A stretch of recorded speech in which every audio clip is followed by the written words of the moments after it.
तो अगर आपका भी बजट 18 to 20K के आसपास है ना, तो आप जो है इस वीडियो को पूरा देखना। इस वीडियो में मैंने जितने भी कंपोनेंट सजेस्ट किए हैं वो आपको 1080p लेवल की गेमिंग आराम से करा के दे देगा। और बात रही वीडियो एडिटिंग की ना, तो वो भी आप अच्छा खासा वीडियो एडिटिंग इस पीसी बिल्ड में जितने भी कंपोनेंट सजेस्ट हुए हैं उनके थ्रू जो है वो कर सकते हो। और प्लस पॉइंट ये भी है कि हम इस पीसी बिल्ड में एक डेडिकेटेड ग्राफिक कार्ड यूज कर रहे हैं। तो फिर चलिए फिर वीडियो को स्टार्ट करते हैं बिना किसी देरी के। My name is Aman and you are watching ATX tech YouTube channel, जिसमें हम जो है पीसी से रिलेटेड इन्फॉर्मेशन के बारे में बात करते हैं। Okay, so let's take a look. इस पीसी बिल्ड में हम जो प्रोसेसर यूज कर रहे हैं वो आता है इंटेल की तरफ से, उनका कोर i5 6500, और ये जो है वो 6th जेन इंटेल प्रोसेसर है। प्राइसिंग की अगर बात करें ना तो 3480 रुपीज इसकी प्राइसिंग देखने को मिल जाती है। और वहीं बात करें बेसिक डिटेल की ना, तो ये जो प्रोसेसर है वो हमें 4 कोर और 4 थ्रेड जो है वो ऑफर करता है। साथ ही साथ इस प्रोसेसर में ना हमें इंटेल के HD ग्राफिक्स भी देखने को मिल जाते हैं 530, जिसकी मैक्स फ्रीक्वेंसी 1 गीगाहर्ट्ज जो है वो देखने को मिलती है। और वहीं बात करें इस प्रोसेसर की कैसे के बारे में ना, तो इसमें 6 MB इंटेल स्मार्ट कैसे जो है वो देखने को मिल जाती है। देन बात करें अगर मदरबोर्ड की ना, तो हम इस पीसी बिल्ड के लिए यूज कर रहे हैं फ्रॉन्टेक की तरफ से आने वाला उनका H11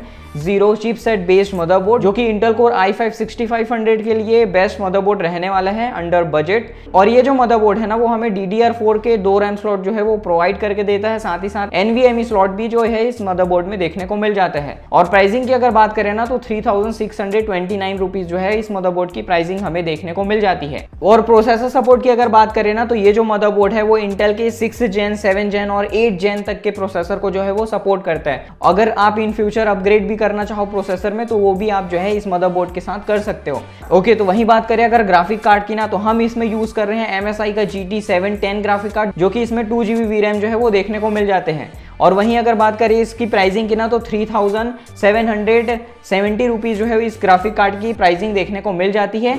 ओके, तो अगर बात करें इस GPU की ना, तो इसमें हमें 954 कोर क्लॉक जो है वो देखने को मिल जाता है। और अगर मेमोरी स्पीड की अगर बात करें ना, तो उसमें जो है हमें 1800 मेगाहर्ट्ज की जो है वो मेमोरी स्पीड जो है वो देखने को मिल जाती है। और वहीं बात करें मेमोरी इंटरफेस की ना, तो हमें DDR3 टाइप के मेमोरी इंटरफेस जो है वो देखने को मिल जाता है, जो कि ये जो ग्राफिक कार्ड है ना वो आपको 1080p लेवल की गेमिंग प्लेएबल FPS में आराम से करा के दे देगा। वहीं बात रही गेमिंग की ना, तो अगर आप इसमें वैलोरेंट प्ले करते हो तो अराउंड 70+ FPS ये जो GPU है वो आपको प्रोवाइड करके दे देगा। वहीं बात करें अगर फोर्टनाइट की ना, तो इसमें आपको 60+ FPS देखने को मिलेगा। देन बात करते हैं Dota 2 की ना, तो आपको 40+ FPS जो है वो देखने को मिलेगा। और हम सबका फेवरेट गेम जो है बात करें GTA 5 की, तो इसमें आपको जो है 30 FPS जो है वो 1080p में देखने को मिल जाएगा। अगर बजट को साइड में रखे तो मैं इस पीसी बिल्ड को करने के लिए रिकमेंड नहीं करूंगा। आप जो है 30K के बजट में एक अच्छा खासा पीसी बिल्ड कर सकते हो 6 कोर और 12 थ्रेड के साथ, या तो फिर आप जो है इसी कॉन्फ़िगरेशन को लेते हुए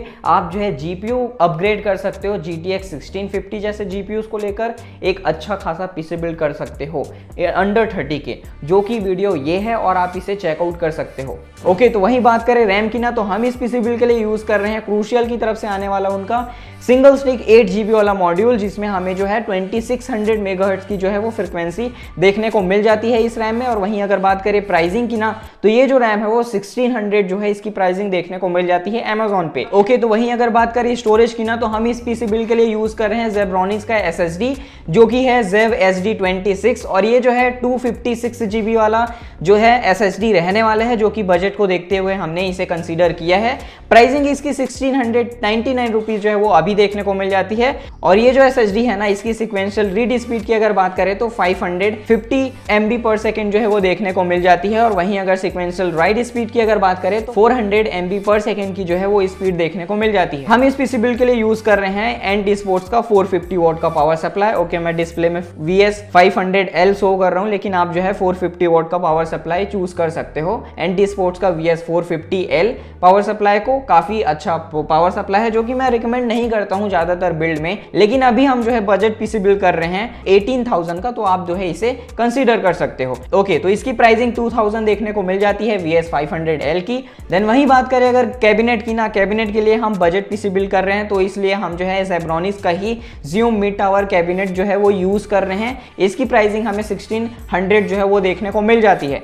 देन वहीं अगर बात करें ना, तो आपको अगर कॉस्ट कटिंग करना है अपने पीसी में खास करके कैबिनेट को लेकर, तो आप जो है 1000 के अंदर आने वाले किसी भी कैबिनेट के साथ जो है वो इस पीसी बिल्ड को कर सकते हो, जो कि आप जो है अपने ऑफलाइन मार्केट में जाके परचेज कर सकते हो कैबिनेट को। ओके, तो आप भी अगर इन कॉन्फ़िगरेशन के साथ पीसी बिल्ड करना चाहते हो तो इस वीडियो के डिस्क्रिप्शन पे सारे कंपोनेंट के लिंक जो है वो आपको देखने को मिल जाएंगे, तो आप वहां से जाके बाय भी कर सकते हो और जिससे चैनल को भी सपोर्ट मिल जाएगा। वेल, फिर मिलते हैं नेक्स्ट वीडियो पे। Till then goodbye, take care, bye bye.